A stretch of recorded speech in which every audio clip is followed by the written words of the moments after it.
Wote. Yeah.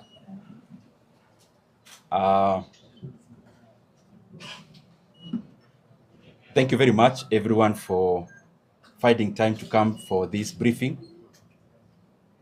First of all, I want to apologize that our office is not as spacious and we could not accommodate everyone. Some of us are actually outside, so I want to apologize for that. We were trying to get a hall within the building, but there are many other functions ongoing. So I want to apologize for that, and also the time that you have lost trying to arrange because of space kuwa kidogo. I first of all again want to also thank you everyone for coming. And on the onset, I want to take this very first opportunity to apologize to Kenyans for the disappointment I caused them last week during the finance bill vote on Thursday of last week. It is not the way I do things. Nilikosea hapo. It was not abdicating the duty. I've been trying to do as much as possible when it comes to governance in this country, and also especially anything to do with public finances. So whatever happened, I apologize to Kenyans, and we have learned from it to do better and to be better representatives of the people. And if you allow me, because I have been able to look at the feedback from Kenyans, and I felt it is very critical and important that we address this matter the way it is, bila sugarcoating. Allow me to give just a brief chronology of what happened around the finance bill debate, including the vote, but also in terms of the budget making process. Those processes, we started the debates majorly in the month of June. That is both the appropriations and also the finance bill. And I did my bit in terms of also having written proposals to both committees. That is the budget and appropriations, and also the finance committee. And I am glad and I'm thankful that I was able to appear before both committees to give my proposals. Unfortunately, as you know, not many of them were carried. So what happened in terms of the debate within the House is that I've been there all the days in terms of the appropriations, either tunaita budget, but also in terms of the finance bill, the debate, and also up to the second reading. So when we started the debate, that is last week, of the finance bill, I was there consistently from day one, together with several of my colleagues. And I was present during the second reading, which happened on Wednesday. And as you are all aware, even the people who are here, my brothers and sisters, who cover us in Parliament, as you are all aware, even the previous bills, the votes that has been very consequential is the second reading. And I was actually there up to the debate, and also defending the many who are speaking our language, who are looking also bulldozed in Parliament. And I was able to stand up and also defend them. Now, what happened is that after the conclusion of the second reading on Wednesday, the mover was called upon to reply as it happens. And that is when we actually do the vote of this, after this, the debate of the second reading. And as it happened, the speaker actually then proposed, and we voted by acclamation.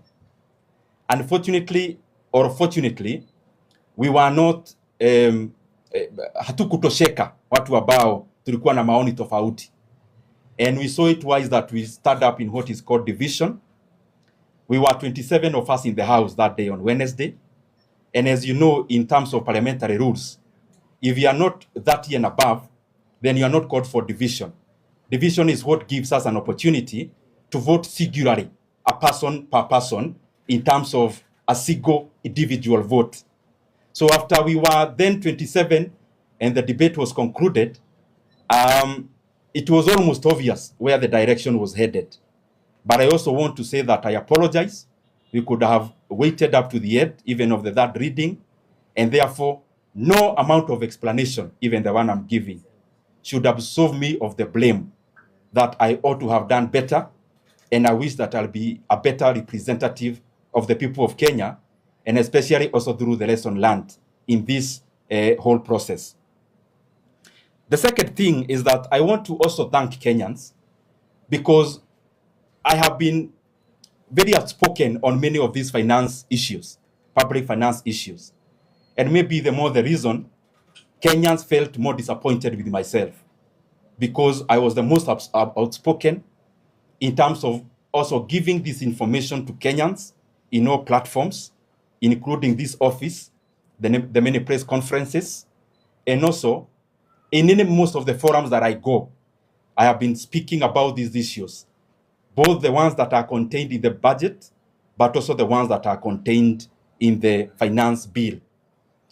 But the reason I was starting that statement is to thank Kenyans, because even whatever we do in parliament and whatever length we go, we are also able to achieve a lot also out here.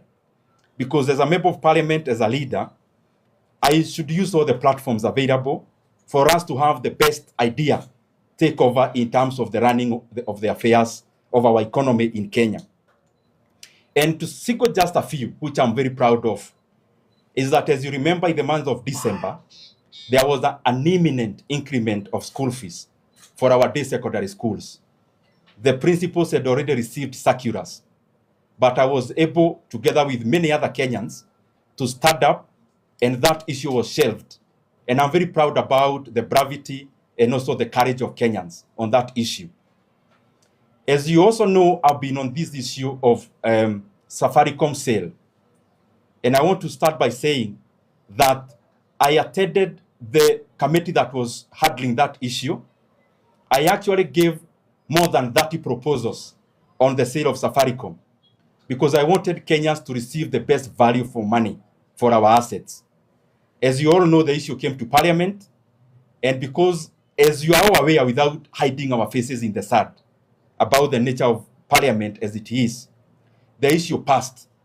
We were actually just a few of us in Parliament debating and giving contrary views on that issue. It passed, and after passing, I am glad that many other Kenyans took up the same points that we have given and went to the judiciary, and the judiciary temporarily halted. But I'm disappointed that even after giving so many glaring areas that we could have corrected, that our judiciary actually gave a through pass yesterday on the same. But we had done our bit, and I also thank the other Kenyans who took the same issues that we were raising in the National Assembly to pursue it in the judiciary. Many issues we've been talking about, I also cite about debt. We've been very outspoken about debt, because one of the single issues that our country faces is the issue of the national debt. And it will come to bite us soon if we do not rectify our trend, and especially of borrowing. And I am glad that other institutions, including the IMF and the World Bank, have taken up our voices, amplified them, and they are telling the government that we cannot continue to borrow, and especially outside the book, what is called off the book borrowing.